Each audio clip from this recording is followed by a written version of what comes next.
Welcome back to AM Agenda. With me now, Liberal MP Kelly O'Dwyer and Labor MP Nick Champion. Guys, great to see you both. Kelly, yesterday, this rally, Greg Combet has described some of the banners and the messages as despicable. He says that Mr Abbott must apologise. You heard Mark Dreyfus just a little while ago say that what Tony Abbott has done thus far is not good enough in just expressing regret. What do you say to that? Look, Kieran, nobody condones personal attacks, whether it's inside the Parliament or outside the Parliament. You know, we've seen MPs behaving badly. Look, there are some people who will make comments that are at the fringe. However, you know, we can't forget the fact that a number of people, thousands of people, came to Canberra yesterday to send a message to the Prime Minister, to send a message about the fact that they are not happy that the Prime Minister told a lie before the last election when she promised there would be no carbon tax under the government that she led. Now, she has gone back on that promise. The people want to hear from her. They want to hear from her why she's changed her mind. They want to hear from her what her plan is. We've seen so many thought bubbles, you know, that have bubbled up over the last couple of weeks. You know, last week, of course, it was the Ross Garnaut plan for tax cuts. That hasn't even lasted a week. Already we've seen ministers come out and say, actually, we don't think that's going to be a good idea. So we've seen a number of thought bubbles. We know that Julia Gillard has no real plan, and people want to understand what her position actually is. Nick, I suppose that on the issue of this rally yesterday, Tony Abbott has issued a statement. He says he doesn't endorse the use of hurtful or abusive language. He regrets the use of it by a small number attending that rally. And yet the government wants to go further, wants him to apologise. Look, just issuing a statement in the dead of night... He said something this morning as well, though. He's made comments this morning. Does not cut it. The choice for Tony Abbott really was yesterday, when he could have got up on that platform and said, well, I don't agree with these posters behind me. And it wasn't just abusive language that was used. There was some quite weird, like, there was a very weird sign just behind his head. It was on Sky News. It said, "Say no to the carbon tax for UN, IMF, global government, Agenda 21, genocide." Very, very extreme, strange signs. And the point about it is that we know the League of Rights were there, we know One Nation was there, we know Pauline Hanson was there. There are a lot of people from the extreme of Australian politics, conspiracy theories, people who believe in world government. And Tony Abbott not only got up there and curried favour and listened to them and acted like their views were important, he endorsed them implicitly endorsed them by appearing on that platform. Any opposition leader worth his salt, any politician worth his salt, would have said to the organisers of the rally, take those signs down or I won't get up on stage. Let's get Kelly's response. And Kelly would do that. Because Kelly has the strength. Tony Abbott let's hear from Kelly. Look, I reject the comments that you've just made there, Nick, because of course, you know, you would like to be able to paint, you know, anybody who disagrees with the Prime Minister as somehow part of a normal group. You know, you'd like to be able to present anybody who opposes what the government is doing on this. I'm not associating with loony groups. He's associating with loony groups. But let's just hear Kelly. Somehow having views that, you know, that are strange and different. You know, there is nothing strange or different about people coming to Canberra wanting to ask the Prime Minister questions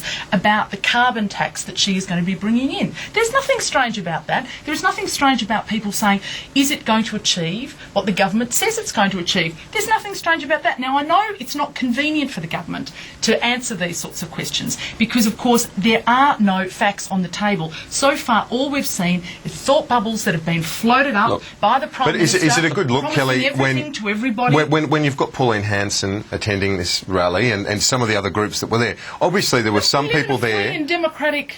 But the point is that Tony Abbott, of course, but the fact that Tony Abbott's associating with some of the groups, obviously they weren't all extremists, but there were some there. But this is what on that side. Nick is saying that everybody is an extremist. No, what I'm saying up to that rally. What I'm saying is, okay, let Kelly finish and we'll come back. Very clear, Nick. I think you need to say very clearly then that you don't think that everybody at that rally is an extremist, which is basically the implication of the comments that you have made, and that you do understand that they have legitimate concerns with this government and the direction that this government... Okay, well, Nick, and further to that, we'll get you to respond to that, but I also want to put to you, yesterday you said that the rally had all the credibility of a Dungeons and Dragons convention. I don't think I was being fair to the players of Dungeons and Dragons, frankly. Well, when you see some of the signs... No, this is... I mean, you heard what I read out.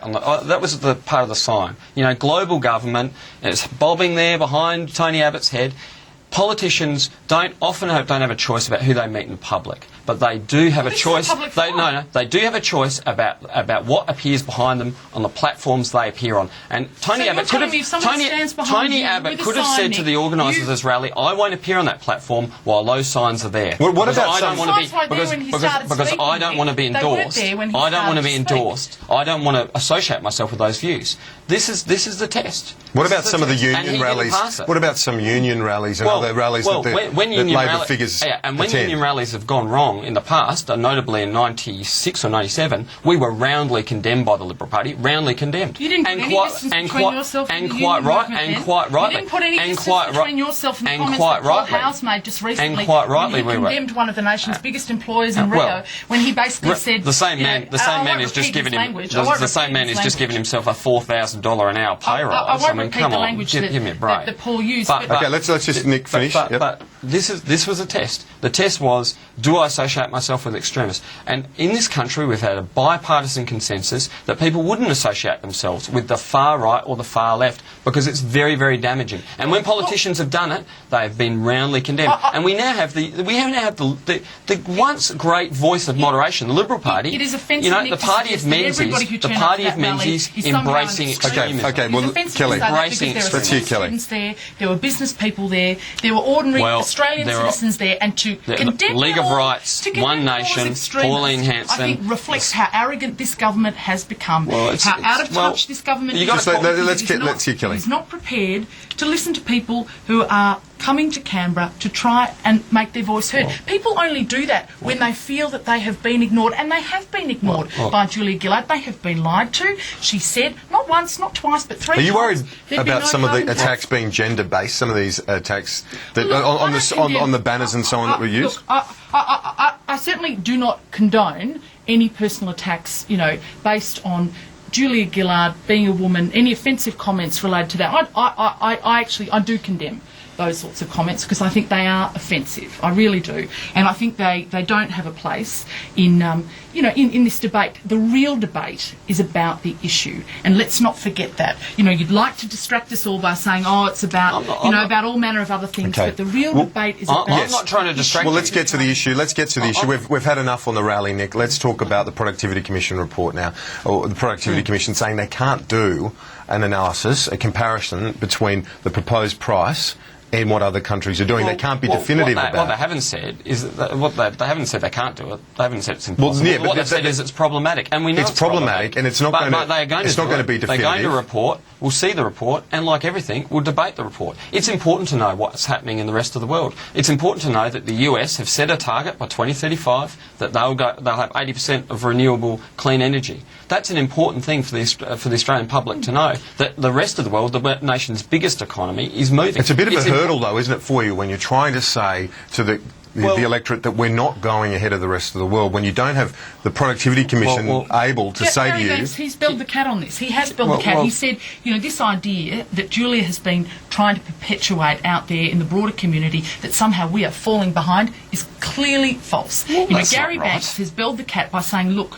when you look at what is going on in the rest of the world, it's very hard to think that we should be using their mechanisms to impose that here in Australia because they're not remotely comparable. Now, we're going to look at his report when it finally comes out, but he has said there are serious problems with this sort of analysis. Already the Prime Minister has said with China, that China's got these voluntary emissions reductions, but we know that looking at the information that's been provided by Warwick McKibben, an economist, that even with those voluntary reductions, we're going to see an increase by 2020 of 490. Okay, let's hear Nick's response. Yeah. Well, look, it's just important for us to realise that the rest of the world is acting. I mean, there is this myth perpetuated by the Liberal Party that says, oh, nobody else is doing anything, so we shouldn't do anything. Oh, we shouldn't have a carbon tax because no one else will do anything and won't do anything about carbon dioxide. And it's just wrong. It's an argument for everybody to do nothing. That's an argument for but we global... don't say do nothing. That's, We no, agree. just We should don't do interrupt me. something. Don't interrupt me. It's an argument for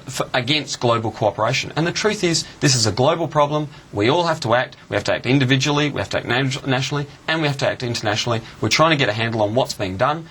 It is problematic, but we'll get a report, we'll debate the report, and I'm sure it will inform the whole Parliament. Let's look at the other issue I wanted to talk about today, the foreign aid budget. There are reports today, Nick, that 175 investigations, separate issues are being investigated across about 30 countries. Now, is this a worry that millions of dollars have been...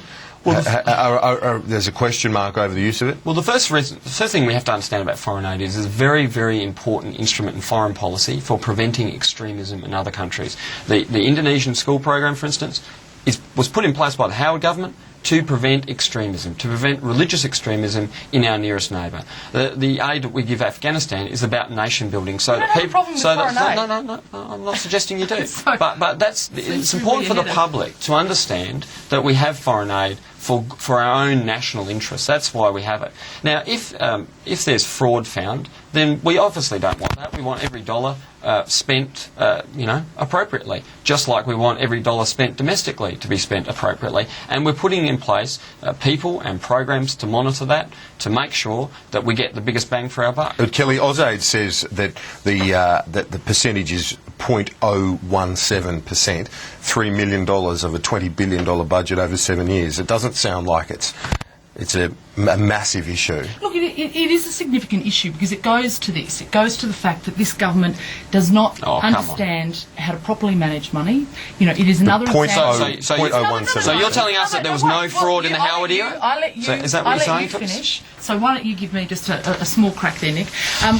It goes to the fact that this government continues to have an administration which has waste and mismanagement in all areas. It goes to show that they can't run budgets, whether it's in our foreign aid budget, or whether it's in the Pink Bats program, or whether it's in the school halls program. This government does not understand how to manage taxpayers' money. It doesn't understand how to manage budgets. It doesn't understand how to manage the economy. Okay, well, that's where we've got to leave it. Unfortunately, you've both had a crack on that issue as well, guys. Great to see you both, Kieran. Nick and Kelly. That's all for this edition of AM Agenda. Join Ashley Gillen at 1:30 Eastern for Lunchtime Agenda. I'm Kieran Gilbert. Thanks for your company.